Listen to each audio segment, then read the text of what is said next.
Amado Deus e eterno Pai, te agradecemos porque mais uma vez, segundo a tua boa vontade, Senhor, todos, Senhor, os amigos de tua casa, para que fôssemos instruídos, Senhor, pelo teu Santo Espírito. Nessa noite é adorar. Edificação e salvação, Senhor. Teu poder se manifesta claramente em nosso meio, Senhor. Fortaleza, íntimo e para ti, Senhor. Agradecemos pela tua oportunidade. Aqui no seu reino. Em nome de Jesus, amém e graças a Deus. Amém, irmãos? Vamos abrir em 2 Coríntios, dando continuidade à nossa exposição dessa carta. 2 Coríntios, capítulo 7, o título do nosso estudo hoje, Bendita Tristeza. O apóstolo Paulo nos ajuda a pensar um pouco a respeito desse assunto, tristeza e sofrimento, como o cristão deve aprender a se relacionar com eles. E aqui o apóstolo Paulo apresenta que existem 2 tipos de tristeza, 2 tipos de sofrimento: o sofrimento segundo Deus e o sofrimento segundo o mundo. O primeiro nos leva a um arrependimento que evidencia a nossa salvação. O segundo testifica a respeito da morte eterna. É isso que o apóstolo Paulo vai nos ensinar aqui nesse capítulo 7, tendo como principal exemplo os nossos irmãos em Coríntios. Receberam essa carta de primeira mão. Eu convido vocês a abrirem comigo 2 Coríntios 7, a partir do versículo 2. Nós paramos no versículo 1 na segunda-feira. Então aqui o apóstolo Paulo, ele já nos direciona a refletir um pouco acerca do nosso relacionamento um com o outro. Acolhei-os em vosso coração, versículo 2. A ninguém tratamos com injustiça, a ninguém corrompemos, a ninguém exploramos. Então, preste atenção, já disse a vocês algumas vezes, essa segunda carta aos Coríntios, tanto a primeira quanto a segunda, mais a segunda ainda, o apóstolo Paulo, à medida que ele, muitas vezes, como nessa parte aqui, ele fala daquilo que ele agia, isso é uma contraposição ao que os falsos mestres estavam fazendo em Corinto. Então, a igreja de Corinto havia sido atacada por uma série de falsos mestres, a maior parte deles eram judaizantes, e o apóstolo Paulo, no decorrer de toda essa carta, ele vai fazendo uma espécie de contraponto, mostrando o que os verdadeiros servos fazem, como eles agem, em contrapartida dos maus obreiros. E por que isso? Porque na maioria das vezes a gente se engana. Aquele que olha só para a aparência tende a fazer péssimas escolhas. E assim eram os apóstolos falsos, os obreiros fraudulentos. Eles aparentavam ser muitas vezes mais corretos do que as pessoas que efetivamente eram crentes. Por isso o apóstolo Paulo, durante toda a carta, não sei se você já notou, espero que sim, ele faz esse tipo de contraponto. Então, quando ele diz aqui, acolhei-nos em vosso coração, a ninguém tratamos com injustiça. Por quê? Porque os falsos mestres faziam isso. Tratavam as pessoas com injustiça. De que forma? Tendo 2 medidas. Então, você fez uma coisa errada, mas vem cá, você é rico ou pobre? Porque se você for rico, essa coisa errada pode ser que não seja tão errada. Mas se você for pobre, aí é muito errado, aí tem que te corrigir, você tem que seguir o exemplo. E a gente percebe que em muitas igrejas esse modus operandi que se perfaz até hoje, dependendo de quem faz o que, não tem tanto problema. E o apóstolo Paulo diz que não é assim que o cristão deve agir. O que vale para um deve valer para todos. Devemos ter um só peso, uma só medida, a medida correta, que é a palavra de Deus. Então, isso é o que o apóstolo Paulo fala dos verdadeiros obreiros, aqueles que de fato se entregam ao ministério que Cristo assim os entregou. A ninguém tratamos com injustiça. Segundo ponto, a ninguém corrompemos. E a ideia de corromper é muito próximo com aquilo que já lemos em 1 Coríntios 15:33. Nas más conversações, corrompem os bons costumes. Então a ideia de corromper seria muito parecido com estragar. Então, um pouquinho de fermento leveda toda a massa. Uma laranja podre é capaz de estragar todo o suco. Então, aqui ele mostra, cuidado, a ninguém corrompemos. Então, pelo contrário, o apóstolo Paulo se esforçava para ser um exemplo de verdadeiro cristão, para que pudesse dizer o que ele disse: sede meus imitadores, como eu sou de Cristo. E mais ainda, ele sabia o que isso custaria. Então ele disse também na primeira carta que tinha que esmurrar o seu próprio corpo para que não fosse reprovado naquilo que ele já ensinava. Então ele não corrompia ninguém. E os falsos mestres corrompiam a todos. Então, é o que o Senhor Jesus diz dos fariseus: eles são guias cegos. O que um guia cego vai fazer? Vai guiar outras pessoas ao mesmo abismo que ele está se dirigindo. E o terceiro ponto aqui, no capítulo 2, no versículo 2 ainda: a ninguém exploramos. Uma marca que até hoje é fácil de encontrar. Então, nas falsas igrejas, você vai ver que há uma constante exploração das pessoas que muitas vezes não se sentem exploradas. Então, se você for nessas falsas igrejas, pessoas que às vezes dão todo o salário, você não se sente explorado? Não, claro que não. Deus vai me dar muito mais. Eu estou fazendo isso para receber o meu milagre. Então, essas pessoas não se sentem exploradas. Aí você pergunta: e aí, o que você faz para ajudar o próximo? Nada. O que você faz pelo reino de Deus? Nada. Ele só dá dinheiro se for algum tipo de barganha. Olha, você tem que doar porque você precisa ser generoso. Não, aí eu não quero não. Agora, se você me disser que se eu der alguma coisa eu vou receber tanto lá, aí eu dou. Então é assim que funciona até hoje, naquela época também. Por isso Paulo vai falar sobre isso no próximo capítulo ele vai falar sobre como de fato deveríamos ter um coração generoso quando ele for falar da contribuição. Aqui no versículo 2 ainda ele diz: a ninguém exploramos. Então é assim que um cristão deve agir, principalmente aquele que tem alguma função de liderança. Não deve aproveitar-se da sua função de liderança para explorar ninguém. Pelo contrário, né? Ele vai ser o mais maltratado, o mais esquecido de todos. Por isso que se um dia você pensar em ser pastor, pense direito. Viu? Provavelmente você não está preparado para isso. Versículo 3: não falo para vos condenar. Mais uma vez, o apóstolo Paulo não está falando para condenar, porque é como, por exemplo, quando você vai no médico e o médico pega lá o seu exame e diz que você está com uma enfermidade séria, ele não está falando aquilo que ele quer que você morra. Pelo contrário, ele está falando aquilo porque daquela forma talvez seja a única possibilidade de você não morrer dessa enfermidade, se começar a tratar ela da forma correta.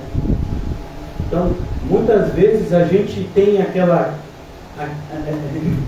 um pensamento extremamente tolo, né, que beira assim, a insanidade, de você vincular determinadas pessoas que te dão notícias ruins. Fulano só me dá notícia ruim. Oh, mas vem cá, ele falou alguma mentira? Não, mas só fala coisa ruim.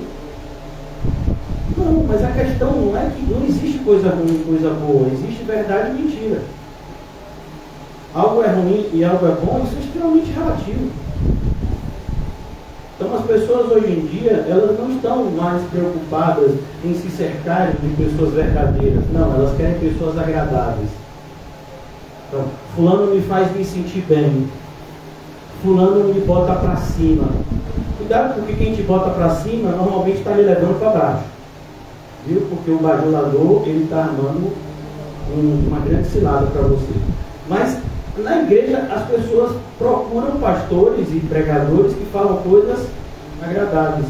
Na grande maioria são mentiras. Mas as pessoas não se preocupavam com isso.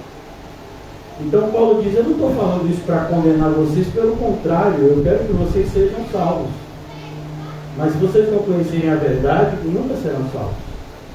É por isso que é tão importante nos lembrarmos sempre daqueles versículos de Romanos 10, como crerão se não há quem pregue? Ah, fulano conhece Jesus. Aí eu pergunto: que Jesus? Você acha que a maioria dos evangélicos conhece o Jesus da Bíblia? Converse um pouco com eles acerca de que Jesus eles creem. Pergunte quais são os atributos desse Jesus. E você vai ver que muito provavelmente não é o da Bíblia que eles creem. Então, não estão salvos. E muitas vezes pessoas que nunca ouviram alguma pregação que falasse genuinamente da pessoa de Cristo, da sua obra redentora.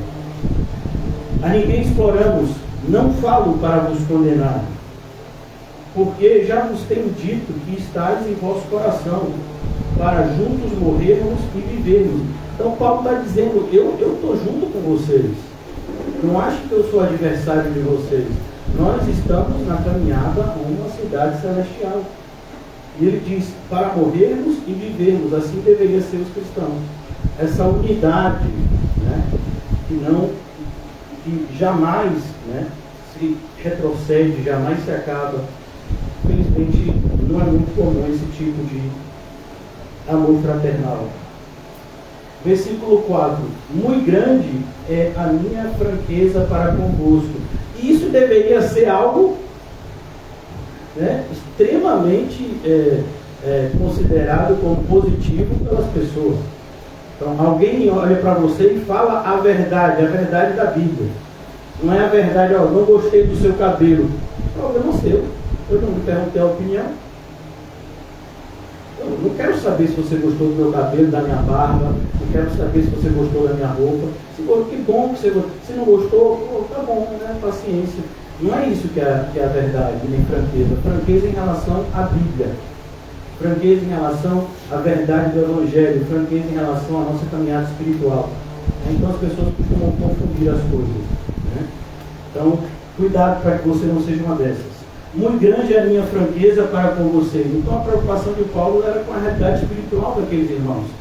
E em relação a isso, ele era extremamente franco, direto, sem rodeios, como deve ser, né? Por quê? Porque salvação é um assunto sério demais para a gente perder tempo com rodeios. Eu não tenho que me preocupar que você vai ficar chateado com a forma como eu ajudo você nesse processo de salvação. Não deveria ser a minha principal preocupação. Você imagina um salva-vidas indo salvar uma pessoa que está se afogando e ele preocupado se vai desarrumar o cabelo, ou se a pessoa está se sentindo confortável no processo de salvação. Você imagina aí, vem cá, você está confortável? Não, você está me apertando demais, então vou folgar. Aí a pessoa cai. Mas parece que hoje assim, né? Não, você quer me salvar, mas me salve pelo menos de um jeito que eu goste. Vou dizer uma coisa, você não gosta de ser salvo. A nossa carne não gosta. É muito parecido com um bebê que nasce, daqui a pouco o Javier está vindo, né? E o bebê é assim, ele se sente extremamente desconfortável quando é tirado do ventre materno. Somos nós do novo nascimento. Então, se você alguma vez achou que o seu novo nascimento foi algo agradável, talvez você nunca tenha nascido de novo. O novo nascimento invariavelmente traz para nós um sofrimento terrível. Porque é no novo nascimento que nós olhamos toda a podridão que nós fizemos até sermos salvos por Cristo. Aí depois desse sofrimento terrível vem uma alegria indizível. Mas não antecipe a alegria, porque a alegria que não é precedida do sofrimento é falsa. Porque esse sofrimento é justamente, né, o que a gente reconhece e muitas vezes chama como uma parte do arrependimento. E é isso que falta muitas vezes na igreja. Você vê um movimento evangélico onde a maioria esmagadora é formada por pessoas não salvas. Não há um mínimo indício de salvação na vida dos ditos cristãos. Muito grande é a minha franqueza para com vocês, e seguindo o exemplo de Paulo, eu tenho que ser honesto com vocês. E muito me glorio por vossa causa. Quando uma pessoa anda na verdade, é motivo de grande alegria. Eu acho interessante que a maioria das pessoas ama criticar, mas poucas pessoas gostam de estimular aquele que está fazendo o correto a continuar fazendo. Então, uma pessoa está se esforçando para fazer a obra de Deus, não vou elogiar não, porque pode ser que a pessoa, né, se estrague. E se fizer qualquer coisa de errado, aí eu vou jogar pedra. Pô, mas não são duas coisas. Se você critica quando está errado, que bom. E você tem que elogiar quando está certo. Deus Pai falou para Deus Filho: eis o meu Filho amado, em que eu tenho todo prazer.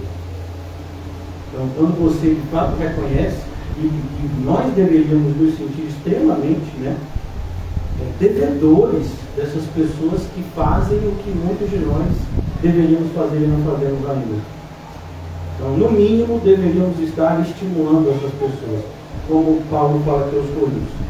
Muito me glorio por vossa causa, sinto-me grandemente confortado e transbordante de júbilo em toda a nossa tribulação. O que faz muitas vezes os irmãos se alegrarem? Saber que outros estão perseverando no caminho. Então é importante que a gente tenha esse vínculo.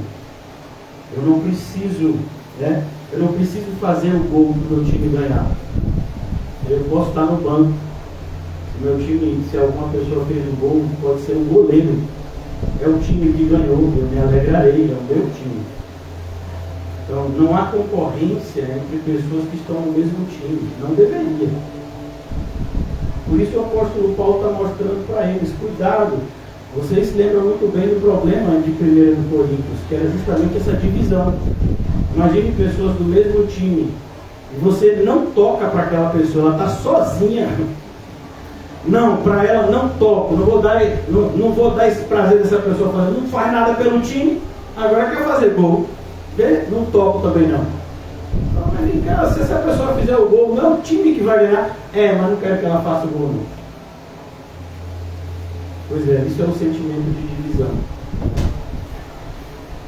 Transbordante, Paulo diz: eu me alegro com essas coisas. Então tem coisas que a gente se entristece, tem coisas que a gente se alegra. Fiquei feliz em saber que os meus filhos andam na verdade, é o que o apóstolo João disse. E assim é o Senhor Jesus também, quando ele fica alegre. Quando ele olhou para Natanael pela primeira vez, ele disse: eis um israelita que não vejo dolo algum. Um israelita sincero. Tinha defeitos inúmeros, mas era um crente genuíno. E olha que ele nem tinha sido evangelizado ainda. Então, na primeira olhada, Jesus já deu logo um elogio. E para Jesus elogiar, você sabe que não é fácil. Assim é um cristão. Então, se você encontra alguém, irmãos, que está fazendo o mais difícil, não perca a oportunidade de elogiar, não perca a oportunidade de estimular essa pessoa a continuar fazendo. Porque não seja como tantos outros, que só fazem atrapalhar. Versículo 5: porque chegando nós da Macedônia, Paulo agora vai mostrar para a gente todo o trajeto que ele fez. Já falei para vocês no primeiro momento, quando a gente iniciou a exposição da carta. O apóstolo Paulo muito provavelmente estava em Éfeso, então ele agora se dirige para Coríntios, mas ele não vai direto para Coríntios, ele passa primeiro por essa região da Macedônia. A Grécia naquela época se dividia em duas regiões: a Macedônia, que ficava mais para o lado, e a Caia, que ficava no outro extremo. Então Paulo parte primeiro em relação à Macedônia, onde ficava, por exemplo, a cidade de Filipos, e depois ele vai se dirigindo por terra à cidade de Corinto. Ele havia mandado Tito antes para saber como é que estava a cidade e combinou de se encontrar com Tito no meio do caminho, mas Tito parece que se atrasou. E ele vai explicar isso aqui para a gente agora. Porque chegando nós à Macedônia, nenhum alívio tivemos, pelo contrário, em tudo fomos atribulados. Até aqui nenhuma novidade, Porque em tudo somos atribulados. Então não mudou a rotina. Lutas por fora, temores por dentro. Então é assim a luta do cristão. Por isso que o cristão pode estar sozinho em casa e estar num combate espiritual tão intenso quanto na rua. Aqui, temores por dentro. Porém, Deus que conforta os abatidos. Deus conforta os abatidos. Como está escrito em Mateus capítulo 5, bem-aventurados os que choram, porque serão consolados. Porém, Deus que conforta os abatidos, nos consolou com a chegada de Tito. Então, Tito, enfim, apareceu. com um relatório do que estava acontecendo em Corinto. Não somente com a sua chegada, mas também pelo conforto que recebeu de vós.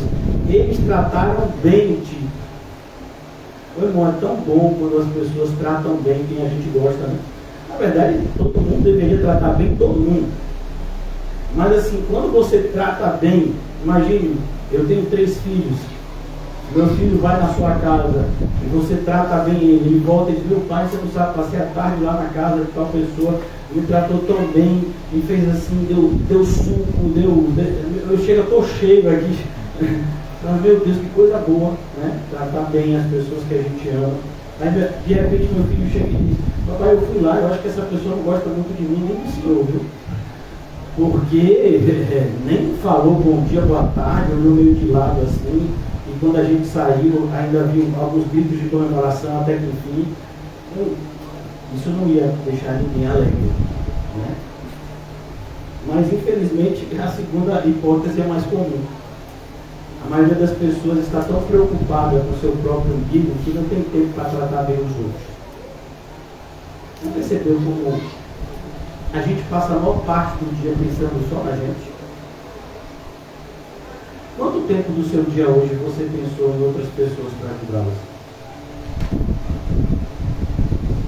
Aí talvez você queira, né, se justificar, dizendo que o meu pecado, eu luto contra o meu pecado.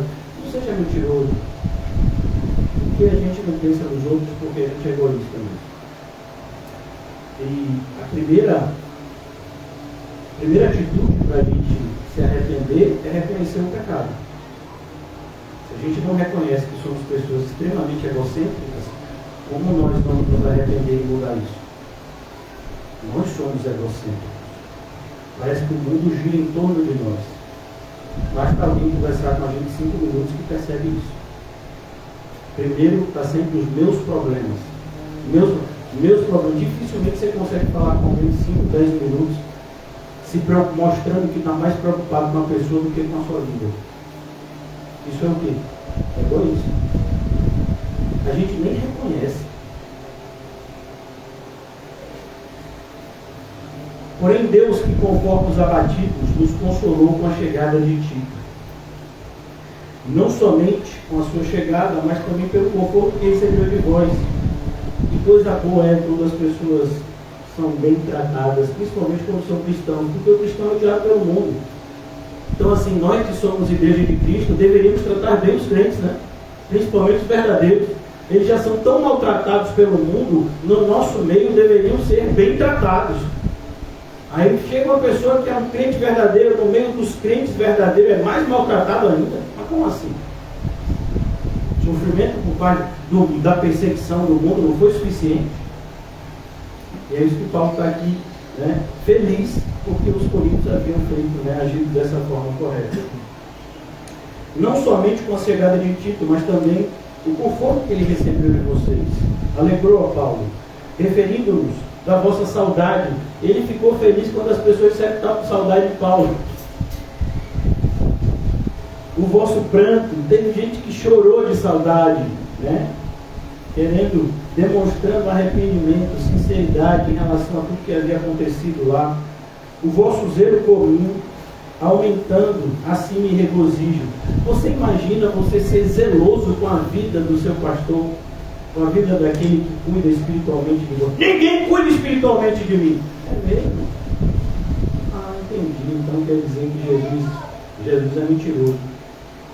Porque ele disse que separou o pastor para isso. Não foi não está escrito em Efésios assim. Mas ninguém cuida de mim. Então você não está na igreja. Na igreja correta tem pessoas que se preocupam com a sua alma. Inclusive o apóstolo Pedro fala sobre isso. Ele diz: eu sou presbítero também. Tem outros que são presbíteros também. Eles vão ter que dar conta da alma de vocês. Olha, façam isso. Ajude eles. Sejam crentes, para que quando eles estiverem tomando conta da alma de vocês, eles façam isso com alegria, não gemendo. Pedro fala isso quando escreve sua carta. É o mesmo sentimento da primeira carta aos Coríntios, né? Tem gente que tem essa ideia de eu sou de Cristo. Ninguém me ajuda espiritualmente. É eu e eu mesmo. né? Escolhas. Cada pessoa faz a sua e dará conta naquele grande dia. A Bíblia está aqui. Né? Se você lê, se você segue a Bíblia, você não erra. E não somente, versículo 8. Porquanto ainda que vos tenha contristado, agora Paulo começa a se referir à tristeza que a carta que ele havia enviado havia gerado nos coríntios. Porquanto ainda que vos tenha contristado, contristar alguém significa deixar a pessoa triste. Então quando você olha para uma pessoa, como Jesus olhou para o jovem rico e diz: ah, você quer ir para o céu? Quero. Tudo bem, vá, vende tudo que tem, dá aos pobres, terás um tesouro no céu. Depois vem. O que foi que Jesus fez com o jovem rico? Contristou. Porque aquela verdade fez com que ele fosse embora muito triste. Normalmente é isso que a verdade faz, no primeiro momento. A verdade revela toda a sujeira que a gente tentava esconder. Algumas sujidades que a gente nem sabia que possuía. Mas sim, irmãos, quando de fato o Espírito Santo ilumina a nossa vida, a gente se assusta com a gente. Eu não sabia que eu era tão ruim desse jeito. Então, isso dá tristeza mesmo. E tem que dar. Né? Infelizmente, não acontece como deveria. Porquanto, ainda que vos tenha contristado com a carta, perceba que isso aconteceu por meio de uma carta.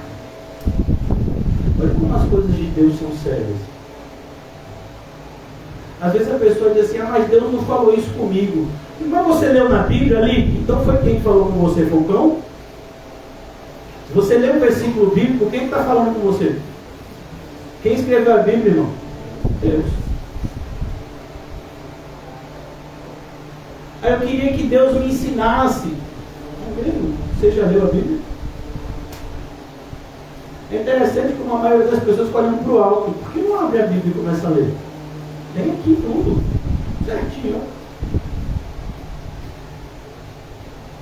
Mas eu sei, irmãos, estudar a Bíblia dá trabalho. Estudar a Bíblia não é algo que vai, né, ser bem visto pela nossa carne. E quando você estuda a Bíblia pela motivação correta, isso não vai gerar, né, nenhum ganho material para você, pelo contrário. Por isso muitas pessoas se sentem desestimuladas. São essas mesmas pessoas que vivem procurando ouvir a voz de Deus. Mas como assim? Está aqui a voz de Deus.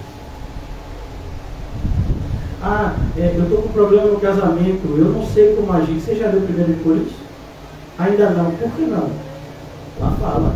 Provavelmente essa dúvida que você está orando já tem a resposta lá. Ah, eu não sei como é que eu devo ser generoso. Não sabe? Já leu 2 Coríntios?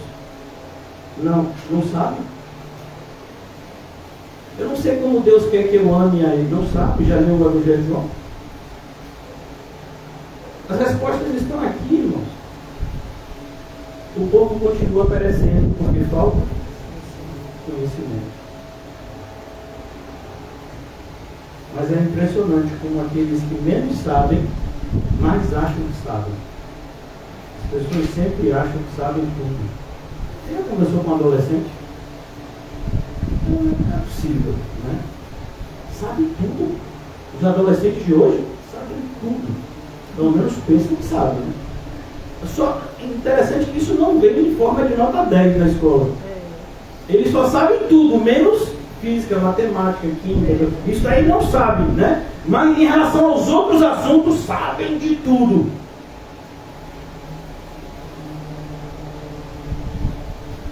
E quando a gente vai dar alguma opinião, não, é assim. Sim, mas qual é o seu argumento contra a minha opinião?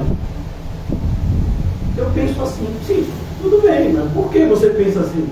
Não sabe nem defender o pensamento. Visível.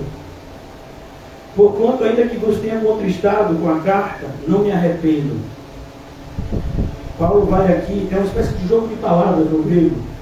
Paulo diz, eu não tenho como me arrepender, como por exemplo, eu já tive que exortar alguns irmãos, e exatamente esse sentimento aqui, a gente fica triste.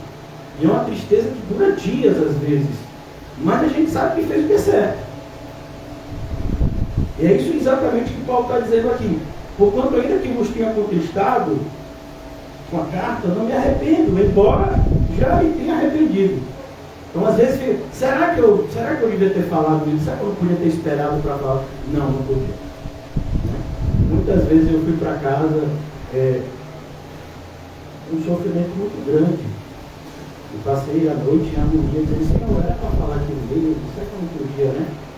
Simplesmente fugir de conta que eu não vi determinadas coisas e passar para lá. Não pode. Não pode não.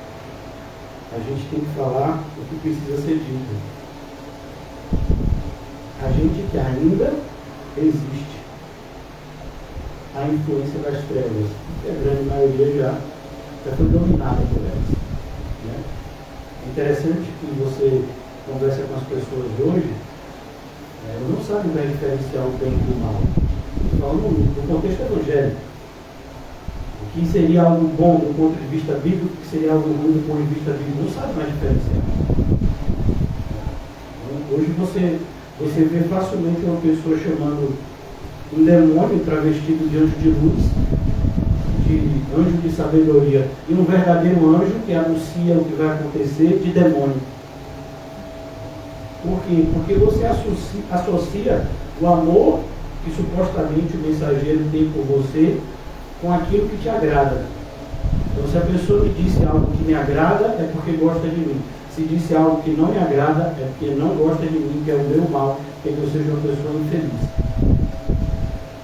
É assim que as pessoas julgam. Depois reclamam.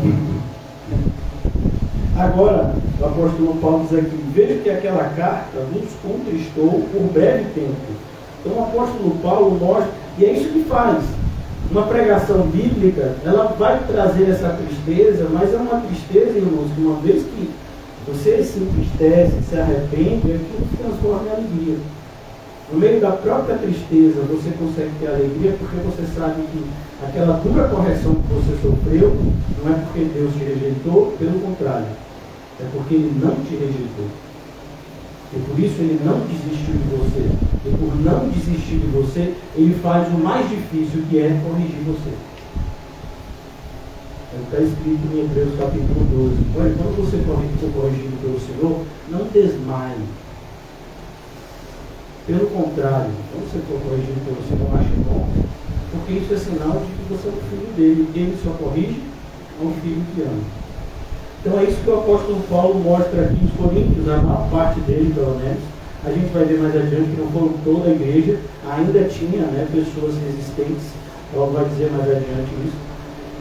Mas a grande maioria havia de fato recebido a carta, reconhecido o erro, se entristecido com aquele erro. Uma vez que você se arrependeu, irmãos, Deus te perdoou.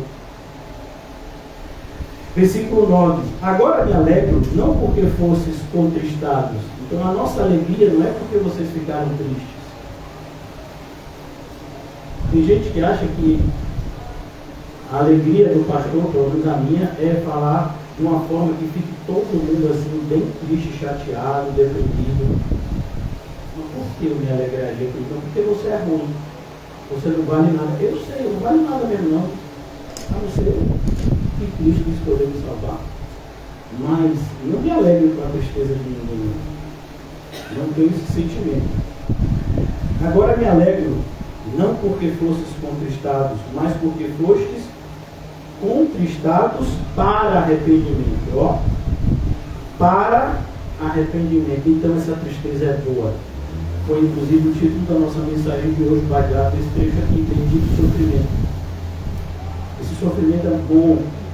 Esse sofrimento é maravilhoso. Por quê?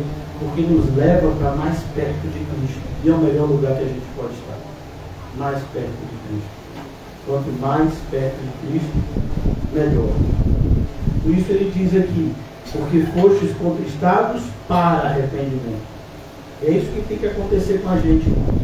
O arrependimento verdadeiro, ele acontece de uma vez por todas e ao mesmo tempo acontece todo dia. Olha que coisa. Por quê? Porque todo dia a gente faz coisa que precisa se arrepender. Por exemplo, eu não posso me arrepender hoje de algo que eu vá cometer de errado amanhã. E cada vez há um processo de santificação, como está escrito em Apocalipse. O santo santifique-se mais ainda. Então nós somos santificados. Isso vai gerar isso muito em virtude do arrependimento progressivo que a gente vai tendo. Também por conta de vamos conhecendo a palavra de Deus mais a cada dia. Então, à medida que eu vou conhecendo mais profundamente a palavra de Deus, eu começo a perceber determinados erros que eu tinha e nem achava que eram erros. E aí eu vejo que são. E eu me arrependo.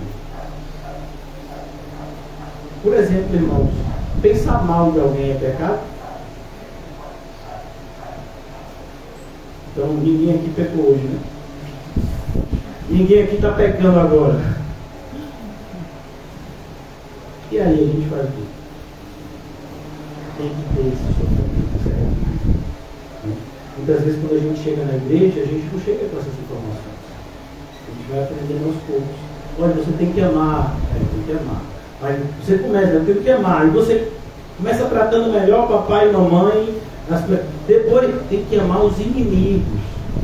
Aí já fica, né? Já é a segunda série. Né? E você vai aprendendo. Né? Até que você aprende, né? É uma das coisas assim que você vai crescendo e você chega nesse patamar que é um divisor de águas. É quando você sabe que a sua vida tem que ser frutífera. A sua vida tem que ter utilidade para Deus, de forma muito clara. Você é útil para Deus? A maioria não é.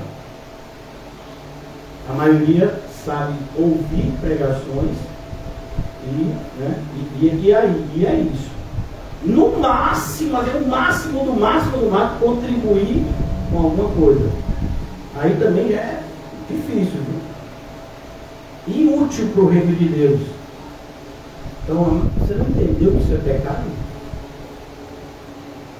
Perceba que isso é um pecado gravíssimo, que muitos nem sabem que estão cometendo.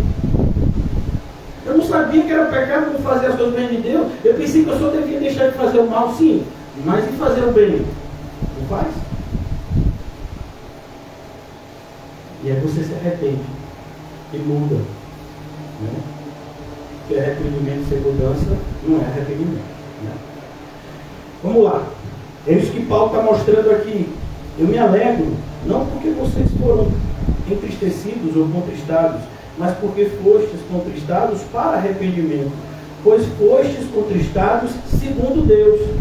Essa tristeza é específica, porque ela só é possível por conta do amor de Deus. É por isso que tem gente que nunca vai sentir ela. Por mais que a gente pregue, né, por mais que a gente mostre a sujidade que está dentro das pessoas, todos nós, né? Algumas pessoas nunca vão se entristecer. Por quê? Eu não acho isso nada demais. Como eu acabei de falar para vocês aqui, você não é útil para o reino de Deus? Não, eu sou útil do meu jeito. Quando dá vontade de fazer alguma coisa, eu faço. Então é assim que eu faço, é assim que eu sou útil para Deus. Mas não foi assim que Deus falou. Mas esse é o meu jeito. E você acha que está bem isso? Para mim está. Você vê que não tem tristeza, não tem arrependimento. Muito parecido com a reação de Caim. Caim só ficou triste quando o Senhor disse: vou botar uma marca em você, Caim. Caim, o que você fez foi muito grave. Senhor, então eu vou me achar, vou me matar. Não vou matar não, Caim. Não vou matar você não. Então, cuidado, porque muitas vezes nós deveríamos nos entristecer com determinadas coisas que a gente está se justificando.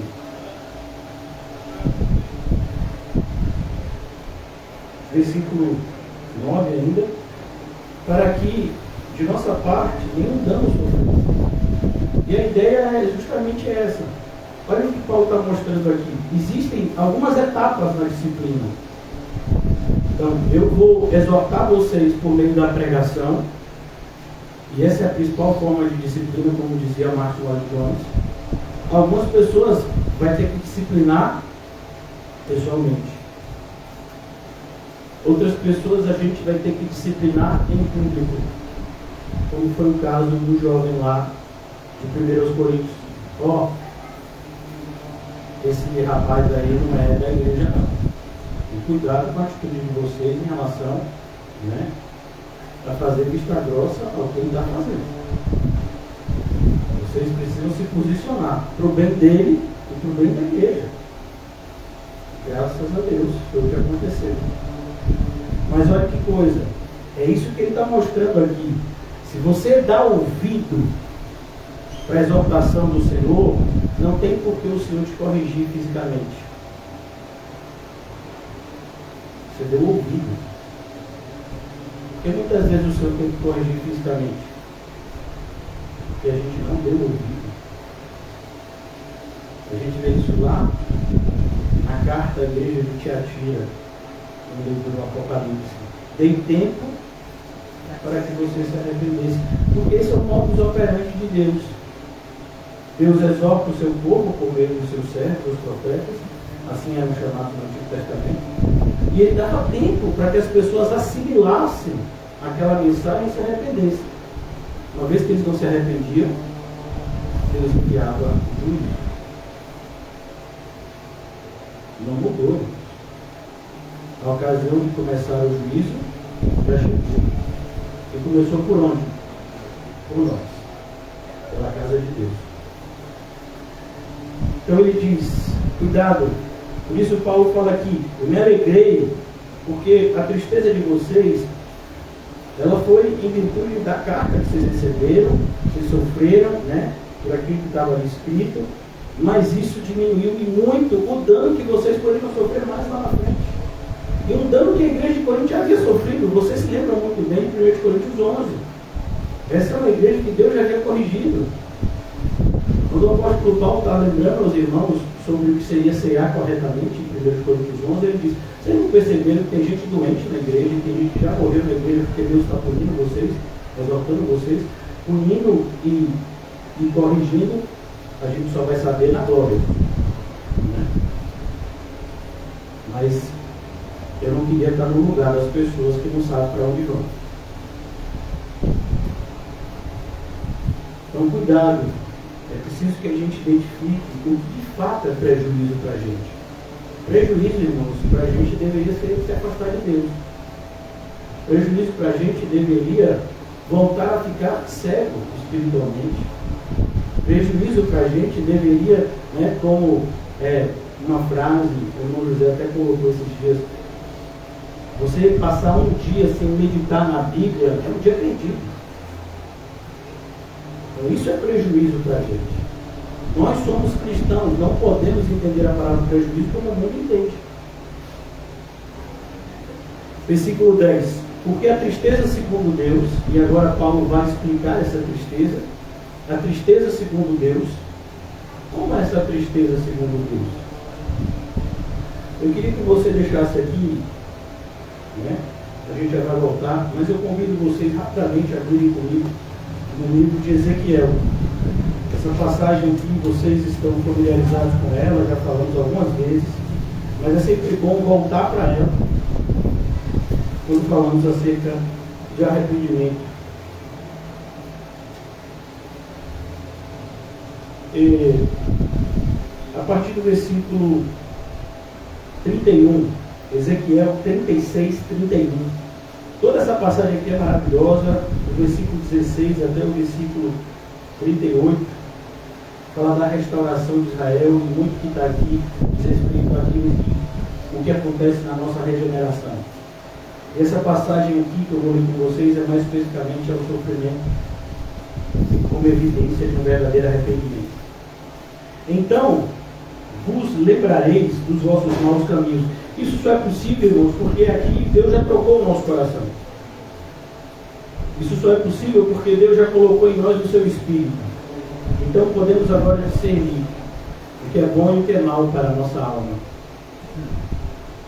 Então vos lembrarei dos vossos maus caminhos. Vocês lembram como vocês chegaram aqui? Não é como chegou aqui hoje, não. É como chegou aos pés de Cristo. Como foi que vocês chegaram? Vieram de onde? Alguns vieram do candomblé, outros do catolicismo, outros do próprio movimento evangélico.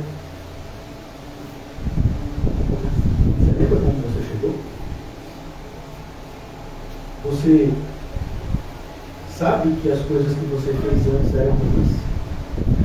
Mas é ruim não no sentido de mais ou menos ruim, ruim no sentido de abominável. Então vos lembrarei dos vossos maus caminhos e dos vossos feitos que não foram bons. Terei nojo de vós mesmos. De você. Vai ter nojo de você. Isso é o sofrimento segundo Deus. Você percebe por que para muitas pessoas é tão difícil abandonar determinados pecados? Porque eles ainda não entenderam a seriedade da vida. É como quando você fala para uma criança, cuidado, o mar é perigoso. Lá mesmo, na antiga sede da gente, na boca do rio, muitas pessoas perderam a sua vida naquele mar que estava em frente ali. Porque é cheio de aviso, mar perigoso, mas você olha assim, não é que nada. E você não vê, o perigo não está naquelas ondas, porque às vezes a onda está mais fraquinha, mas o perigo é que ali tem uma corrente de repuxo e tem vários buracos embaixo que você não vê, por mais raso que esteja. Você às vezes é puxado para as pedras, puxado para esses buracos, que muitas pessoas perderam a sua vida assim. Mas tem mar. Não entre, mar perigoso. Aí você vê a pessoa entrando, você sabe nadar? Eu não. Você está entrando. Você não está vendo? Não vai acontecer nada não. Todo mundo que morre afogado pensa que não vai acontecer nada. Todo mundo que morre de infarto pensa que não quer morrer de infarto. Jamais no século XXI morrer de infarto? Claro que não. Não. Então é preciso que a gente tome cuidado. Você não tem nojo do que faz mal a você. O que faz mal a você vai continuar fazendo mal a você. Você ainda não identificou o tamanho do mal que isso está fazendo com você. É o pecado. Por isso que muitas pessoas têm os chamados pecados de estimação. A pessoa sabe que aquilo não é o correto a se fazer como cristão, mas não vê nada de mal. Não entendeu, nunca sofreu como deveria. Esse é o sentimento correto. Ter nojo, e não é dos outros, é de nós.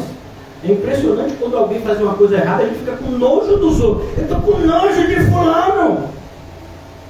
Você não tem nojo de você? Eu de mim não.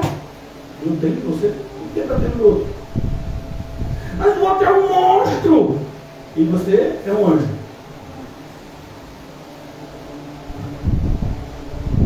Não entendeu nada.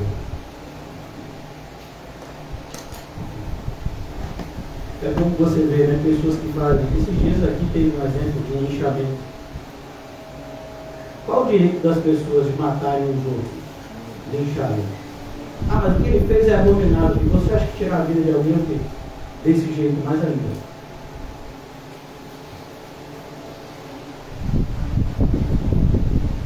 Esse é o sentimento das pessoas. Por que alguém se sente no direito de espancar o outro até a morte, esse outro supostamente fez algo de errado, né? Porque se acha melhor do que ele. Eu nunca faria isso. Você faz coisa pior. Não, eu não faço. Você que pensa que não é pior. Esse negócio, não importa o que você pensa, importa o que Deus fala. Então, quando a gente observa determinadas atitudes de determinadas pessoas na igreja, essas pessoas deixam de forma muito clara que nunca se olharam no espelho.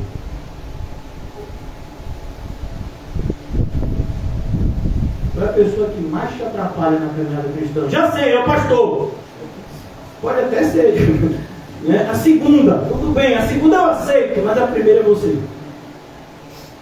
Né? A nossa carne maldita. A minha não é maldita não, tudo bem, é só a minha. Então vos lembrarei dos vossos maus caminhos e dos vossos feitos que não foram bons. Terei nojo de vós mesmos por causa das vossas iniquidades e das vossas abominações. Você fez abominações. Quem aqui já fez abominações? Eu sabe. Pastor vale nada. É verdade, hein? Não vale mesmo. Graças a Deus por Jesus Cristo. E não é por amor de vós, que fique bem entendido, né? Que eu faço isso, diz o Senhor dos Exércitos, ou diz o Senhor Deus: envergonhai-vos e confundi-vos por causa dos vossos caminhos, ó casa de Israel. Fique envergonhado por ser a pessoa que você é, pecador. As pessoas nem têm vergonha do pecado. Tem gente que fala do pecado assim, né? Ainda fala com sarcasmo, com uma espécie de brincadeira. Mas quem não faz isso? Eu não faço. Faz, se você está me vendo fazendo, né? Eu estou lutando contra isso, mas eu não faço não. É consciente que eu faço não. Ah, mas ninguém vive desse jeito, fale por você. Eu estou procurando viver segundo a Bíblia. Né? Versículo 33. Assim diz o Senhor Deus: no dia em que eu vos purificar de todas as vossas iniquidades, então farei que sejam habitadas as cidades e sejam edificadas nos lugares desertos. Lembram do que a gente leu lá em 2 Coríntios?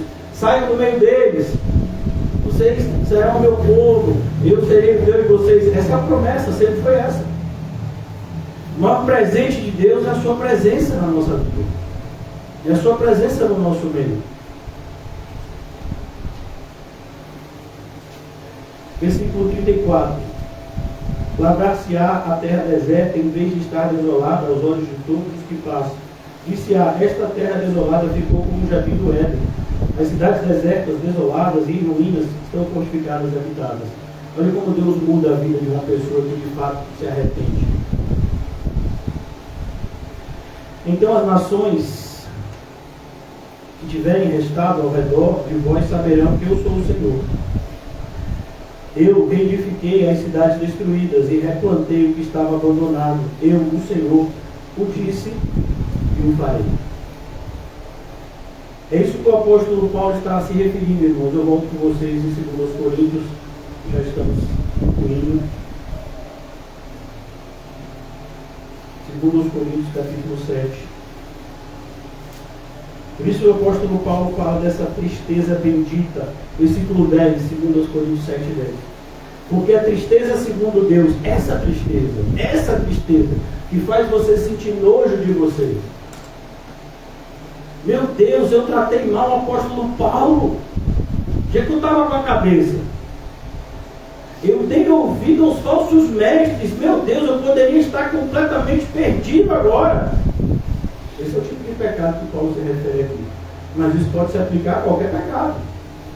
Mas aqui é esse. A tristeza, segundo Deus, produz arrependimento para a salvação. Arrependimento para a salvação. O próprio Jesus nos mostrou que essas palavras, necessariamente, para serem verdadeiras, têm que ser correlacionadas. Como assim, pastor? Se você é salvo, é porque você se arrependeu. Se você se arrependeu de verdade, você é salvo. Não há o que se falar em salvação se não for precedida de arrependimento. Mas é impressionante como hoje isso não é mais comum. Parece que salvação, pelo menos essa era a fórmula que se usava nas falsas igrejas na época que eu frequentava as falsas igrejas. É que o Senhor me tirou desses lugares, graças a Deus. Era assim, né? Eu creio que continua. Quem quer aceitar Jesus, né? Aí a pessoa achava que porque disse que queria aceitar Jesus era salvo. O arrependimento, ninguém falou que eu precisava me arrepender, disse que eu só tinha que aceitar Jesus. Era para eu chamar ele para entrar na minha vida. E ninguém disse que o pecado tinha que sair, ninguém me falou. Só falou que ele tinha que entrar. Mas como assim?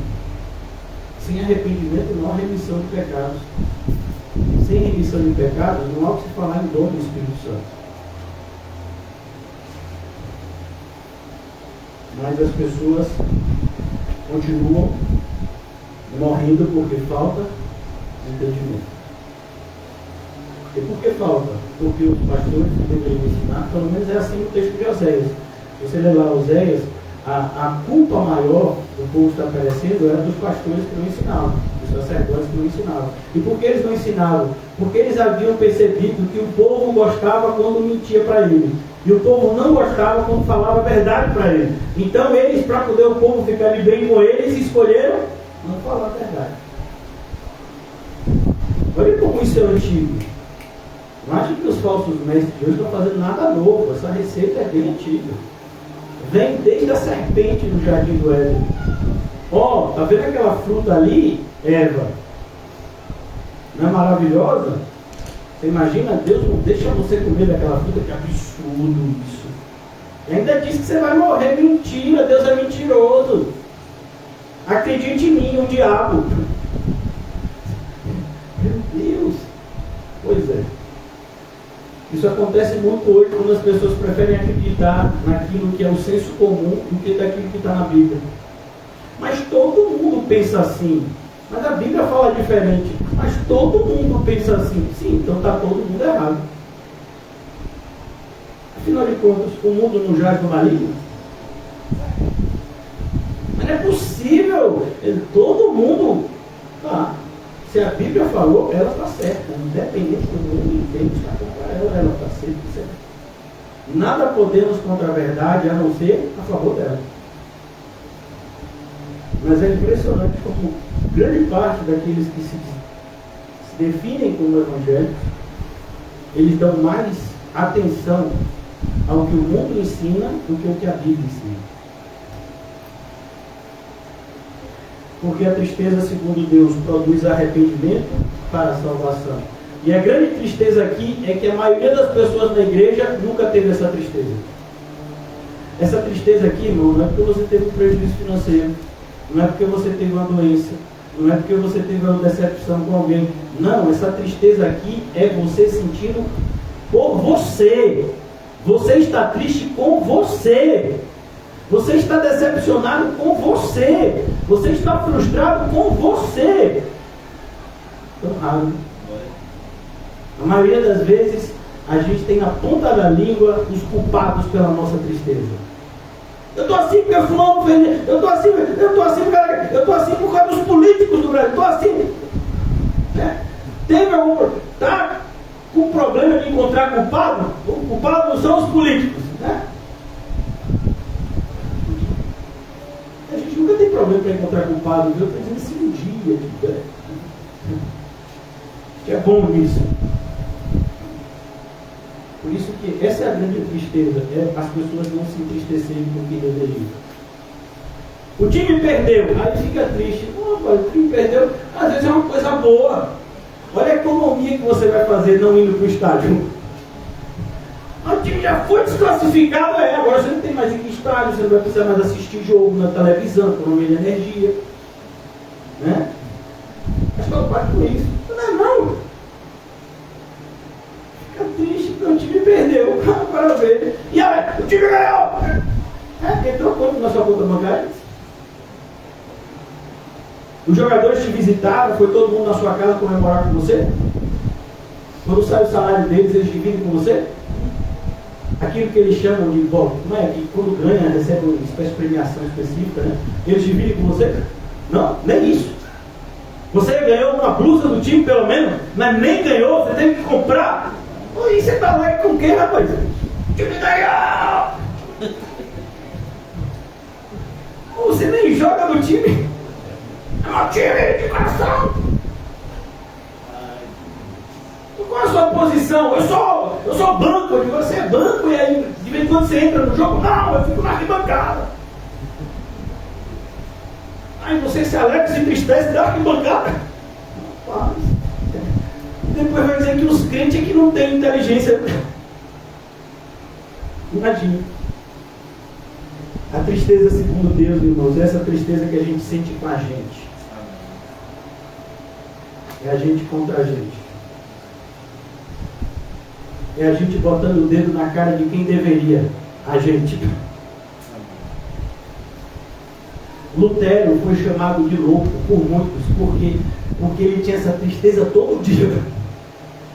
Ele entrava num lugar chamado claustro, né, numa salinha bem pequena, ele ficava confessando os pecados dele, às vezes a madrugada inteira, chorando, suando, se tremendo todo. Isso é entender o que é pecado e o que o pecado pode fazer com a gente. ó Deus, desculpa pelo que eu fiz de mal hoje, viu? Abençoa minha noite, amém. Deus, que arrependimento profundo. É o que mesmo que você fez de errado? Não sei, mas vai que eu fiz algo. Então quer dizer que você pode ter passado o dia todo sem fazer nada de errado, mas se fez uma bobagemzinha, aí você pede o perdão de Deus, né? É sério. Você imagina que as pessoas agem assim? Ou me perdoe aí, você me perdoar por quê? Por qualquer coisa. Irmão, quem pede perdão por qualquer coisa está pedindo perdão por coisa nenhuma. Ou me perdoe por ter pisado no seu pé. Me perdoe por ter puxado o seu cabelo. Me perdoe por ter falado mal de você para o bairro inteiro. Tudo bem. Seja específico no seu arrependimento. Né? Para pelo menos ele parecer ser verdadeiro. Mas nem verdadeiro ele parece ser. Imagina. Me perdoe aí. Aí aonde? É igual um marido que fez um monte de coisa feia com a esposa. Ô, esposa, me perdoe aí. Pelo quê? A varona. Qualquer coisa. Qualquer coisa. Você vê que não tem arrependimento. Muitas vezes é para a gente não ficar mal-estar, né? Para não ficar assim, né? Esse clima. Ele vê o quê? Está chovendo, fazendo sol? Porque clima para mim é isso. Não, mas fica esse clima pesado. Como é um clima pesado? Porque clima leve a gente flutua? Não, irmãos. Tem as palavras corretas, sofrimento. Tem hora, tem lugar. Porque a tristeza, segundo Deus, produz arrependimento para a salvação. Quem é o maior culpado da nossa vida espiritual está tão aquém de onde deveria estar? A gente. Pare de culpar os outros, né? Rapaz, sabe por que eu não sou um pastor daqueles assim, bem espiritual? Porque essa igreja vai ser... Como é que eu vou ser um pastor espiritual com vocês? Mas como seria conveniente para mim colocar com vocês, né? Eu posso estar até com a razão. Mas não é o caso aqui. Vocês não têm responsabilidade nos meus erros. Os meus erros são meus. Os de vocês são de vocês. Mas é o que a gente mais tem visto de comum. E é o que muitos têm aprendido com o professor errado no mundo. É justamente, eu justifico a minha injustiça pela injustiça dos outros. Então, sabe por que eu fiz de errado? Porque também fulano, você viu o que fulano fez? Não é que eu sou uma pessoa boa se todo mundo me trata mal. Pelo contrário, é uma oportunidade de ouro, porque a Bíblia vai dizer que o verdadeiro amor é aí, é quando as pessoas fazem de tudo para te maltratar e você continua lá. Se você ama só os que nos amam, quem vai para o inferno está fazendo isso também. Lembra do rico? Lucas 16? Pois é, amava a família. Eu amo a minha família. O rico que foi para o inferno também. Olha que legal. Amar os inimigos, aí não, aí é coisa de crente. Aí só crente para fazer isso. Você ainda não faz isso? Não, e não está sofrendo por não fazer isso. Percebe que a gente nem se atenta nos pecados? Não amar quem te odeia é pecado. Porque isso não é uma sugestão, é um mandamento. Ame os que te odeiam, é um mandamento. E quando você não obedece o mandamento, o que é isso? Rebelião. Versículo 10. Eu poderia ficar, irmãos, os 3 dias aqui. Mas não vou fazer isso com vocês. O apóstolo Paulo agora faz um contraponto com o sofrimento que a maioria das pessoas sentem e que não levam a lugar nenhum, a não ser o inferno. E ele diz agora que esse sofrimento correto não traz pesar, pelo contrário, mas a tristeza do mundo produz morte. A tristeza do mundo produz morte. Tudo isso que está acontecendo no sul do Brasil, a gente está vendo algum arrependimento brotando lá, amor aumentando no país, generosidade, não, só maldade. Aqueles que estão passando pelo sofrimento, esse sofrimento físico, eles na maioria das vezes estão se sentindo injustiçados por Deus. Imagina isso? Pois é. Deus, porque o Senhor fez isso com a gente não merecia. Tá bom. E aqueles que muitas vezes veem isso ainda têm a impressão de que Deus está punindo eles. Sim, mas é só eles que tem que ser punidos. Se for para punir, tem que punir todo mundo, começa por nós. Então as pessoas são capazes de olhar para as situações mais assustadoras, para as catástrofes mais aterrorizantes e ainda assim não terem um pingo de arrependimento de nada. Pelo contrário, se tornarão piores ainda. Piores, mais perversas, mais egocêntricas. Esse é o sofrimento segundo o mundo. É um sofrimento, por exemplo, que você encontra na penitenciária. Então, a penitenciária ela deveria ser um lugar de ressocialização. Pelo menos é o que está na lei. A pessoa vai ficar em confinamento, ele não respeitou as regras que a sociedade determinou, então ele vai ficar confinado para aprender a voltar a conviver com as pessoas. É o que está na lei. Mas é isso que acontece lá? Não, lá às vezes a pessoa entrou, nem era esse bandido todo, fez o que? Mestrado e doutorado. Já sai de lá com quadrilha. Não tinha quadrilha, mas já arranjou uma. Não sabia pegar em arma, aprendeu lá dentro. Não sabia, aprendeu tudo lá. As pessoas, vocês já foram nesses lugares? Não é sofrimento. O cheiro desses lugares é um cheiro assim que é difícil você esquecer. Imagine para quem está lá. Você vai para uma ala de um hospital de pacientes em estado terminal e você diz, não, aqui eu vou encontrar um monte de gente arrependida que quer ouvir sobre salvação para ir para o céu. Não, a maioria das pessoas lá, pessoas que estão sofrendo e os seus familiares estão revoltadas com Deus. Como pode Deus colocar um câncer numa criança?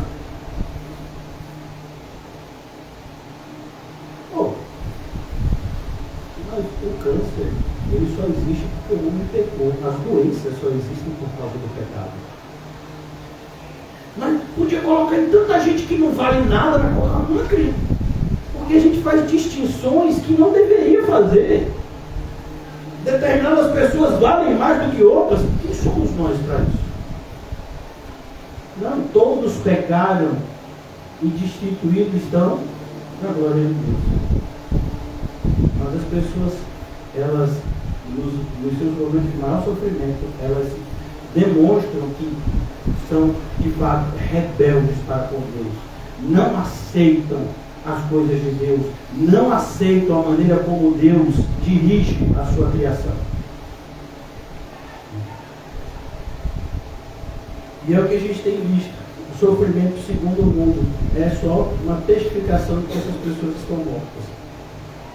Não foram regeneradas, continuam mortas em seus delitos e pecados. Infelizmente, muitas dessas pessoas estão nos bancos das igrejas. Eu continuo agora, a partir do versículo 11, a gente já está concluindo. A partir de hoje, os cultos serão rápidos, só não prometo que vai ser indolor. Aí já foge. Vamos, versículo 11. Porque quanto cuidado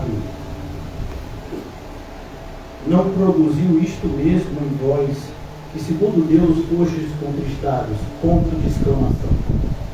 Paulo está aqui aleluiado como resultado do sofrimento. Olha, irmãos, é tão bom quando a ficha cai Você imagina o sentimento que o filho, que a gente chama de filho pródigo, né? Porque gastou toda a sua fortuna, quando estava abraçando o pai, ele nunca tinha dado um abraço do pai daquele jeito antes. Primeiro que ele nem achava que o pai dele era bom, ele achava que o pai dele era ruim. Por isso ele pediu que o pai dividisse a herança em vida e desse a parte dele para ele ir embora, para ele ficar bem longe do pai, viver a vida dele feliz. Para muitos filhos parece que felicidade é o mais longe que está dos seus pais, né? Pois é, quando esse jovem voltou, que o pai dele deu aquele abraço, você acha que ele sentiu o quê? Ele sabia que quem estava abraçando ele é a pessoa que mais amava ele no mundo. Ele percebeu que não são os falsos amigos que nos amam, não são as pessoas que nos bajulam que nos amam, não são as pessoas que falam coisas muitas vezes inverídicas para nos agradar que nos amam. Não, quem nos ama é quem tem o amor de Deus para conosco. O amor que Paulo escreve em 1 Coríntios 13, tudo crê, tudo suporta, tudo sofre, tudo espera. Então é isso que Paulo está mostrando aqui. Olha, eu fiquei muito alegre, por causa disso daqui. Porque quanto cuidado não produziu isto mesmo em vocês, segundo Deus, quando foste contristado. Aquela tristeza tinha gerado uma transformação genuína neles. E se você estudar a história dos avivamentos que ocorreram na igreja ao longo dos 2000 anos de história, todos eles foram precedidos de intenso choro e lamento. Mas hoje em dia parece que avivamento é riso puro. Escuta a história da igreja, é gente chorando, desesperada, se enxergando como um pecador miserável que merece o inferno. Depois vinha assim essa alegria espiritual e esse desejo de fazer a obra de Deus incontrolável, pessoas largando tudo para seguir o ministério. Só para você estudar a história da igreja, é uma das coisas que eu mais amo estudar.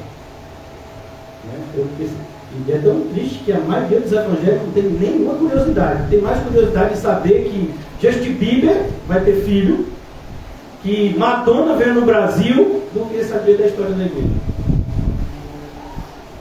São os evangélicos de hoje. Sabe o BBB? Olha, irmãos, eu não posso mais ir em farmácia. Eu faço compras de meus pais. Sabe? Agora melhorou um pouco, mas toda farmácia que eu ia, Nizam, seu nome, tinha um no BBB. Não valia nada ele, viu? Mas era ele. Irmão, era todo lugar que eu chegava. Mano. Por quê? Porque as pessoas dão atenção para isso. E estudar a história da igreja. A história da igreja é tão antiga, né? É mesmo. Você sabia que a história da igreja agora é até você? Você, teoricamente, deveria estar continuando essa história. E se você não aprendeu com a geração que nos antecedeu, você está fazendo o quê?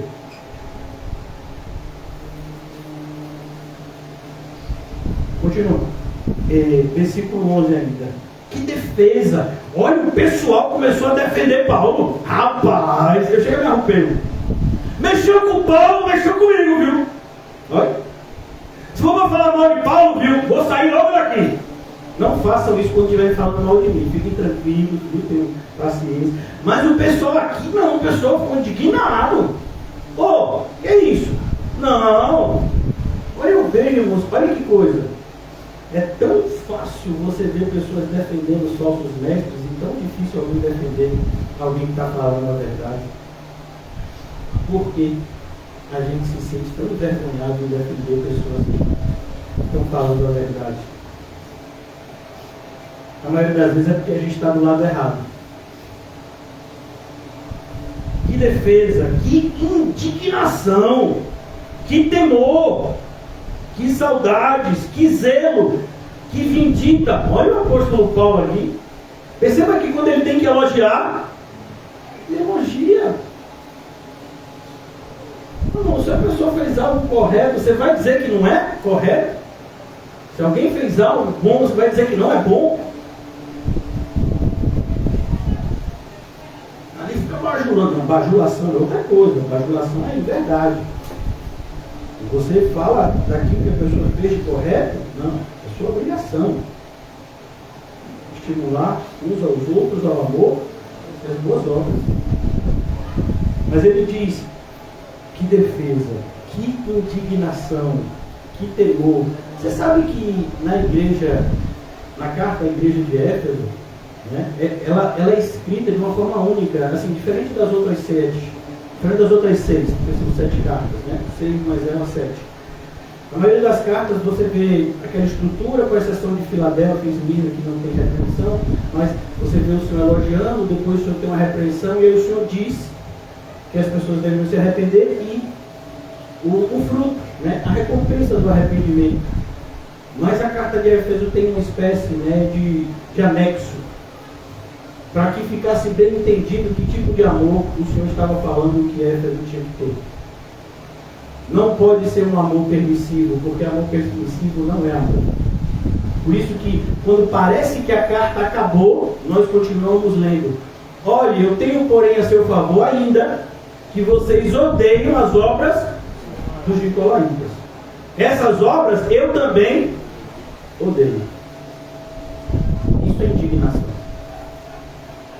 Quando você vê algo que está sendo feito, né, em rebelião a Deus, você fica indignado. Não é uma indignação que vai levar você a nenhum ato de violência, pelo contrário. É uma indignação santa de você perceber que o mundo é esse mundo de injustiça e de rebelião contra Deus. Por quê? Porque essa é a única forma da gente não amar o mundo. Para a maioria das pessoas é tão difícil não amar o mundo. Por quê? Porque eles não estão indignados com o mundo. Eles não estão indignados na maneira como o mundo tenta nos influenciar a viver uma vida afastada dos padrões de Deus. Por isso, para determinadas pessoas é tão difícil não amar o mundo. Porque ainda não identificaram o que o mundo de fato representa para eles, essa sedução mortal. Versículo 12. No versículo 11 ainda. Em tudo destes provas de estares inocentes neste assunto. Olha que coisa bonita. Quando você se arrepende, o pecado é perdoado. Como foi no caso de Davi? Davi mau caráter, né? Julgar os outros, né? Pessoal, agora, Davi adulterou, Davi mandou matar, Davi mentiroso, sem vergonha, não vale a comida que come aquele rei, ele nunca me enganou. Pois é, Natan chegou, falou que ele era pecador, ele chorou, se arrependeu e Deus perdoou no mesmo momento. Porque assim, desse jeito é fácil, né? Deveria. E é tão fácil, porque a gente não se arrepende. É só se arrepender que Deus perdoa. Água com açúcar. Mais fácil que isso, são 2 dias. Por que a gente não se arrepende pela dureza do coração? Olha, era para ser fácil mesmo. Eu me arrependo genuinamente e instantaneamente. Deus me perdoa. Deus não faz nem suspense, né? Porque nos filmes, quando vai acontecer alguma coisa, aí dá aquela parada, né? Às vezes tem aquele som para a gente saber o que vai acontecer ou não. Mas Deus não faz nem suspense. Todo que confessa e deixa se arrependeu de verdade? Pois de verdade, então está perdoado. Meu irmão, sendo tão fácil assim, você viu o tamanho da nossa rebelião?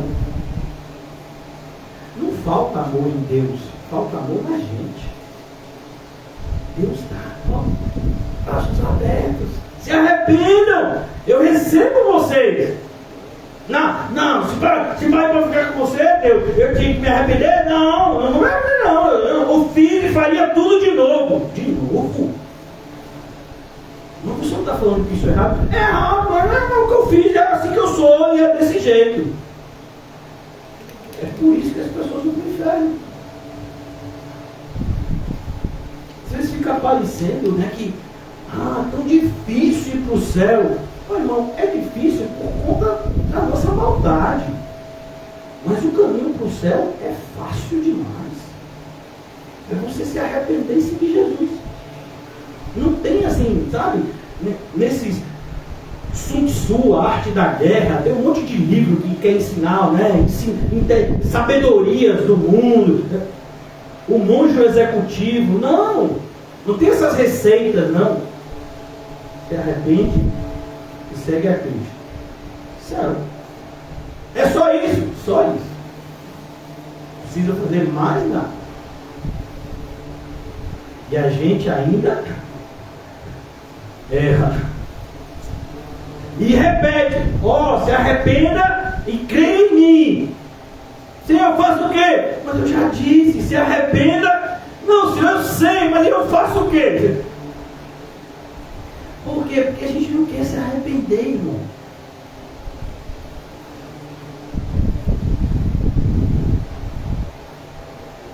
Versículo 12.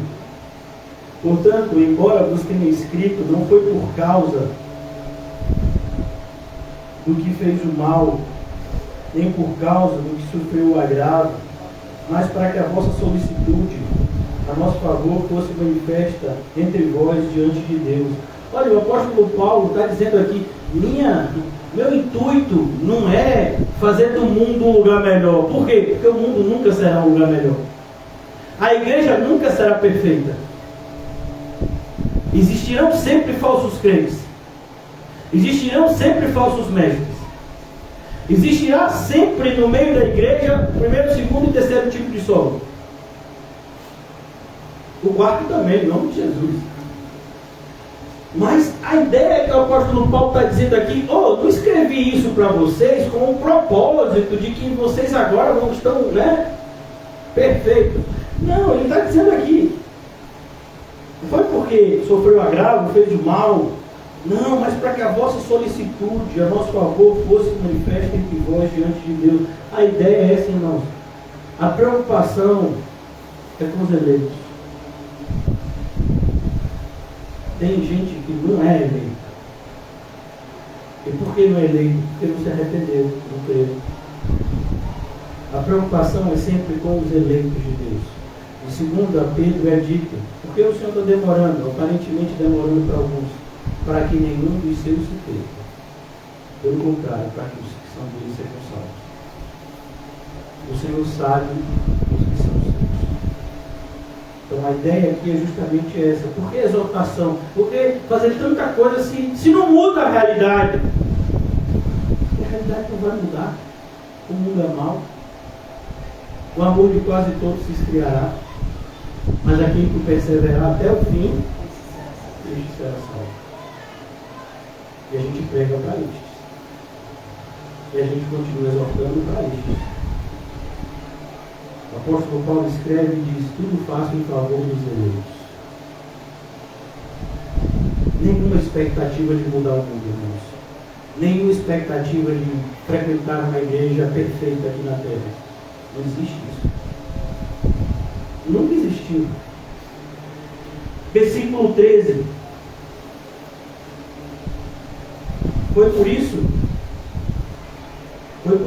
que nos sentimos confortados. E acima desta nossa consolação, muito mais nos alegramos pelo contentamento de Tito, cujo espírito foi reteado por todos vós. É tão bom, irmãos, quando alguém fala bem da gente em Cristo. Mas é tão raro isso. Não deveria ser assim. Imagine que alguém não conhece a você, e aí diz: não, eu conheci um tal de um irmão fulano, congrega lá numa igreja, está até de mudança dessa igreja, vai para outro lugar perto de lá também. Rapaz, fulano é crente, viu? Eu conheço fulano é irmão em Cristo, a gente não está junto. Então você deve ser crente também. Fulano com crente. Perceba, irmãos, que quando irmãos em Cristo são elogiados pela sua fé, esse elogio nos alcança. Somos do mesmo time.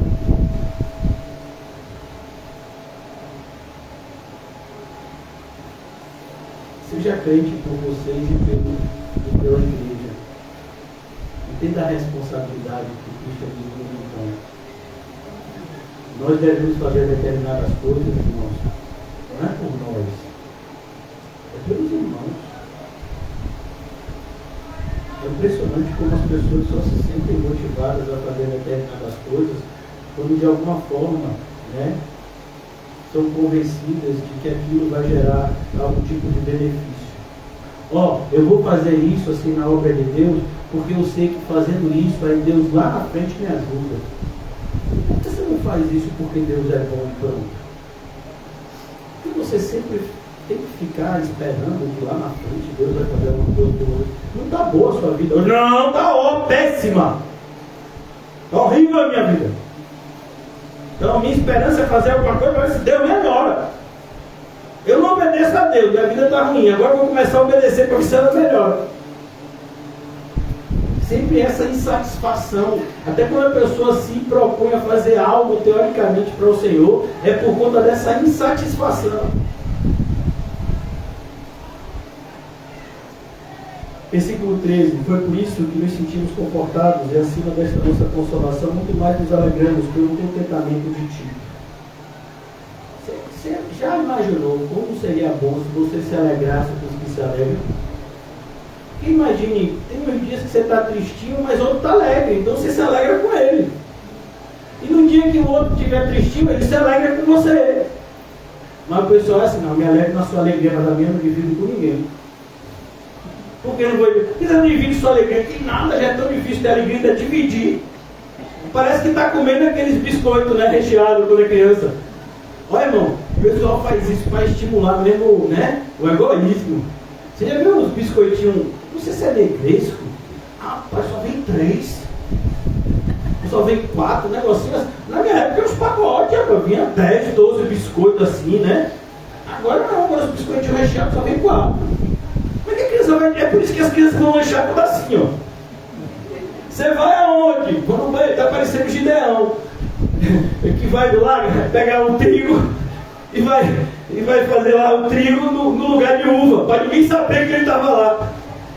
Fulano, você vai aonde com esse negresco? Não, vou no banheiro, aí volta já comer no banheiro. Por que o povo está comendo no banheiro? Porque se comer no lugar que todo mundo está. Meu pedaço. Pastor, mas tem que estar mesmo assim, da todo mundo. Então peça, assim, em vez de negresco, leva assim um centro de laranja.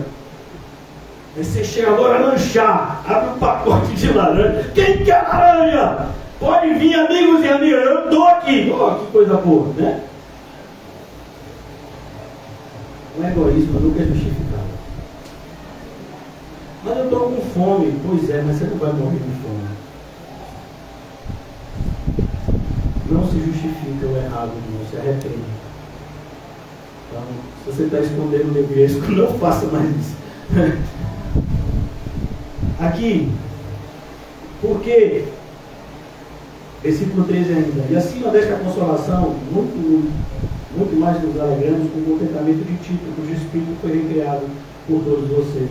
Quando você alegra um cristão, toda a igreja se alegra. As pessoas trataram Tito como deveriam tratar, como um servo de Deus. Tito depois vai ser comissionado por Paulo para liderar a igreja de Creta. Creta é uma ilha imensa, que tinha várias igrejas locais.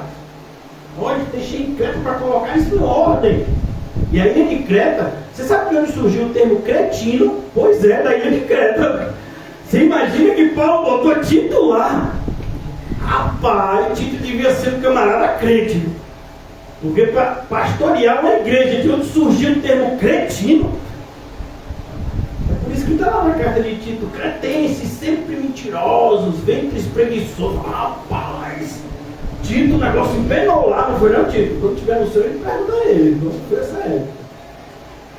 Que nada, pastor, não perguntar isso não. Eu vou, vontade de saber.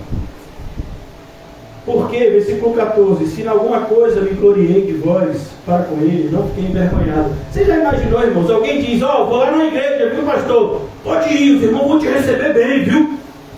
Os irmãos lá é tudo crente, você tem uns dois crente, pode por fora. Aí a pessoa chega aqui, o quê? Pastorizão falou. O quê? Pastorizão o quê? Agora não precisa mandar nada aqui. É o que você quer? Pastor, no final o pessoal estava vendo. Eu não sei bem o que aconteceu, mas não me trataram muito bem. Mas quando eu disse o seu nome, aí que o negócio ficou, era melhor não ter dito. No caso de Tito foi diferente. Tito foi bem tratado. Ele estava levando uma carta de Paulo para eles. E os irmãos trataram bem Tito. E aquilo alegrou a Paulo. Por quê? Porque quando tratam bem pessoas que a gente ama, é como se estivessem tratando bem a gente. Às vezes a gente fica mais feliz ainda do que se tratasse bem a gente. Pastor, existe isso? Existe, está aqui. Não estou inventando. Versículo de número 14, ainda pelo contrário, em tudo nos falamos com verdade. Também a nossa exaltação na presença de Tito se verificou ser verdadeira. É tão bom quando você diz, não pode procurar fulano, fulano é crente. Ô irmão, é tão difícil de dizer isso hoje, né? Ô, mas seria bom se a gente pudesse dizer isso mais vezes. Não, vá lá, procure fulano, fulano crente. Diga que foi eu que disse para você ir lá e fulano vai te ajudar. Oh Pai, seja verdade. Versículo 15. E o seu entranhável, o que é entranhável? Entranhável vem de entranhas, intestino, né? Entranhável, vem de dentro.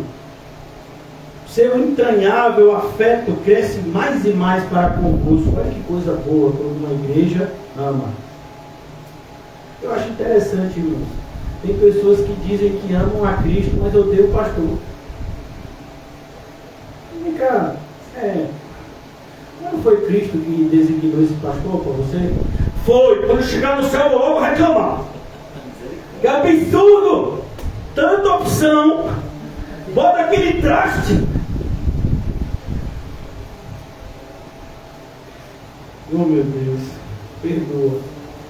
Seu entranhável afeto cresce mais e mais para convosco, lembrando-se da obediência de todos vós. Olha, irmãos, obediência não significa que você está sendo diminuído, não. Pelo contrário, significa que você está agindo de uma forma correta, digna de todos te imitarem. Mas hoje em dia parece que o obediente é um bobo. Porque ninguém está obedecendo e está todo mundo se dando bem. Se eu obedecer, eu me dou mal. Não. Pastor, mas ninguém obedece às regras. Não. Não vá por essa linha. Se você usar as mesmas armas do mundo, você vai ter como resultado a mesma condenação do mundo. Temos visto que o que o Senhor Jesus disse se cumpre diariamente. A multiplicação da maldade esfria o amor de quase todos. Então parece que aqueles que estão agindo de forma correta são os que estão mais se dando mal. Pelo menos é o sentimento de quem está agindo de forma correta, no primeiro momento. Vejamos, por exemplo, qual o único homem da nossa geração que subiu ao céu sem ver a morte? Paulo, Elias. Então você já tira que ele não é um homem comum para subir daquele jeito. Mas ele, que tinha tanto zelo com as coisas de Deus, teve uma hora que ele ficou meio decepcionado. Por quê? O Senhor, ninguém quer nada. Mas o Senhor disse que tem 7.000 joelhos que não é. Pois é, mas Elias não encontrou esses 7.000 não, que é difícil, viu? O povo que se esconde é os crentes, né? Diz que tem uns 7.000 verdadeiros, mas para achar tá difícil, né? Vamos procurar. Então a ideia aqui é que a gente tem, irmão, sim, que se identificar com as pessoas que estão na obra de Deus. Se identificar com o sofrimento deles. Por quê? Porque as pessoas que estão em uma posição de liderança, aqui como o apóstolo Paulo, o próprio Tito, eles são pessoas igual a gente. Sabe, o sentimento que às vezes a gente tem, que parece, eu falo como pastor, parece que na cabeça de alguns o pastor é uma subclasse de ser humano. Ele pode passar por qualquer coisa e não deve fazer nada. Pelo contrário, ele é crente. Vem cá, só sou eu que sou crente aqui. Então quer dizer que se eu passar por determinadas situações eu não vou ter vontade de reagir de uma forma diferente, é correta? Vou, mas eu tenho que me dominar. Então o que o apóstolo Paulo está mostrando aqui é: nós deveríamos ajudar uns aos outros e não atrapalhar. Nós deveríamos estimular uns aos outros e não atrapalhar. É isso que ele mostra aqui, como é bonito e como é vantajoso para a igreja quando a gente está unido. Versículo 15, concluindo: e o seu entranhável afeto cresce mais e mais para convosco, lembrando-se da obediência de todos vós, de como recebestes com temor e tremor. É assim que você recebe a pregação? É assim que você recebe a exortação? É assim que você identifica, né, aquilo que você ouve? Na igreja de Éfeso, as pessoas tinham um problema, porque Timóteo não tinha essa cara de pastor. Doente, devia ser uma pessoa bem franzina, um pouco tímido, para não dizer muito. O pessoal tinha dificuldade de respeitar ele como pastor assim. Não, temor e tremor. Mas é impressionante como que a gente percebe na igreja um total desrespeito com aqueles que efetivamente são separados do próprio ministério. Isso só mostra que essas pessoas que fazem isso não entenderam o perigo que elas estão correndo. Porque as pessoas que estão nessa posição foram colocadas por Deus e elas estão fazendo um serviço para Deus. Quem vai me justificar não sou eu, é Cristo. E naquele grande dia, irmãos, minha consciência está em paz. Quem é de vocês? Por isso ele diz aqui no último versículo: alegro-me, porque em tudo posso confiar em vocês. Eu também digo isso aqui, né? Nossa, Jesus. Você imagina o que é a pessoa dizer uma frase dessa daqui nos dias de hoje? Alegro-me porque em tudo posso confiar em você. E Paulo não é daquele que joga para a plateia. A gente já sabe o modo de Paulo. Paulo é crente de verdade, não se preocupa quando tem que falar determinadas coisas difíceis de se ouvir, ele fala. Mas o que ele está mostrando aqui é: existe sim a possibilidade de todos nós aqui vivermos de tal forma que um possa confiar no outro. Não seria maravilhoso isso? É, irmão, mas aí a gente tem que mudar. A primeira coisa que tem que mudar é: a sua vida não é sua vida. Teoricamente você deveria ter a perdido quando você entregou a Cristo. Mas é impressionante como as pessoas que vêm para a igreja, elas são mais ou menos assim: eu tenho a minha vida pessoal e tenho a minha vida na igreja. Mas como é isso? Pode isso? Não. Então a gente já vê que está tudo errado. É por isso que é tão difícil a gente pensar nisso aqui. Ou mais, que está escrito em Atos capítulo 2, tinham tudo em comum, estavam sempre juntos, ninguém passava necessidade. Por quê? Podia confiar um no outro. Isso era tão sério que quando Ananias e Safira tentaram perverter isso, Deus os matou. Que tal se a gente experimentasse viver como crente nisso? Como crente de verdade, né? Agindo de uma forma que a Bíblia nos respalda. De maneira que tudo que nos perguntassem: por que você fez isso? Porque a Bíblia mandou. Porque a Bíblia mandou. Nossa resposta sempre fosse essa. Mas você tem pensado e feito as coisas dessa forma por quê? Porque a Bíblia diz que tem que ser assim. Seria tão bonito que a nossa vida fosse dessa forma. Mas não é só bonito não, irmãos, viu? É necessário que a nossa vida seja dessa forma. Porque se não é dessa forma, significa que nós estamos indo para o céu. Então, quando o apóstolo Paulo elogia esses irmãos, perceba que isso aconteceu depois de um grande sofrimento. E qual o sofrimento? Deles com eles. O apóstolo Paulo mostrando o pecado que eles estavam cometendo, falta de respeito por Paulo, ingratidão, falta de amor com os irmãos, egoísmo, egocentrismo, e eles enxergando tudo isso neles, não nos outros, neles. Gerou tal transformação que Paulo agora os elogia.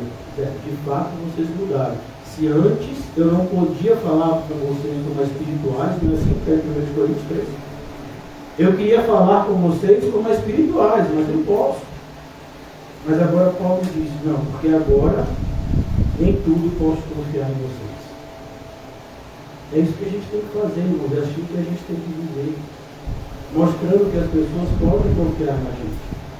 E não é porque a gente é infalível, não, é porque a gente ama. E aquele que ama sempre deseja o bem, nunca se compraz com a justiça. E tudo isso que você já leu no capítulo 13 de 1 Coríntios. Até aqui hoje, se Deus permitir, continuaremos no domingo.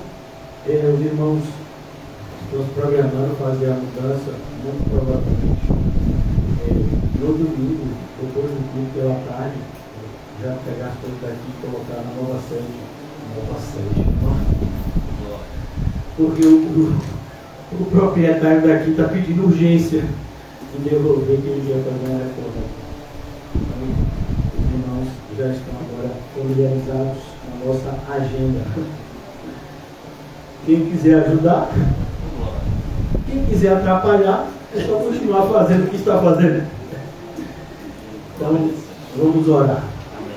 Obrigado, Deus, por essa noite tão agradável, onde o Senhor nos mostra que é possível sim ficar alegre até nos mais intensos sofrimentos.